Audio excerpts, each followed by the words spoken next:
KABARON'NY MPANAKANTO.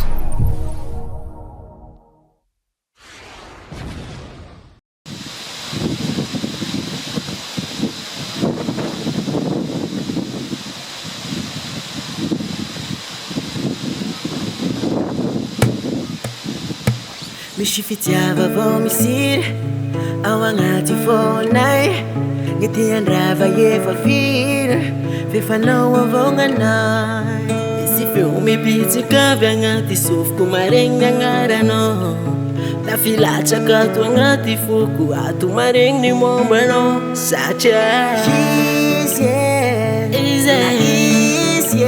oh izy tena izy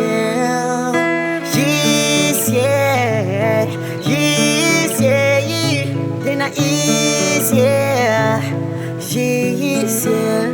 fitiavako anao tsy voafetra, foko aminao tsy voazetra, de iboaka agnaraka anao agny malova foko ty tady rehetra.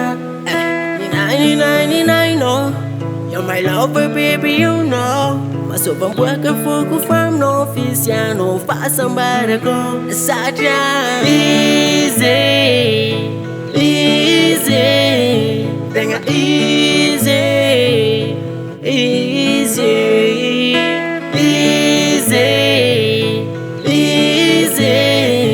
tegna izy.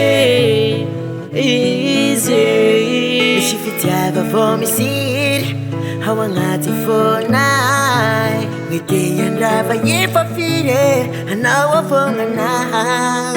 Nazovy misy eo mafy agnilako eo fa iaho soresiny, ny fakapagna efa maro lateo fa iaho sagneky ny magniry efa firy.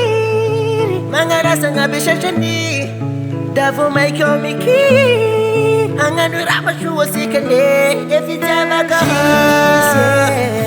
tena izy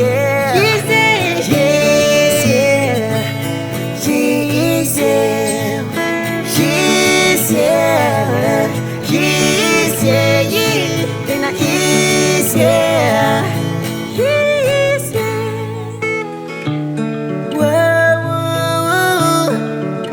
efanao ninay apodisika miarako e anao ninay anao ninay anao ninay anao ninay anao ninay anao ninay anao ninay anao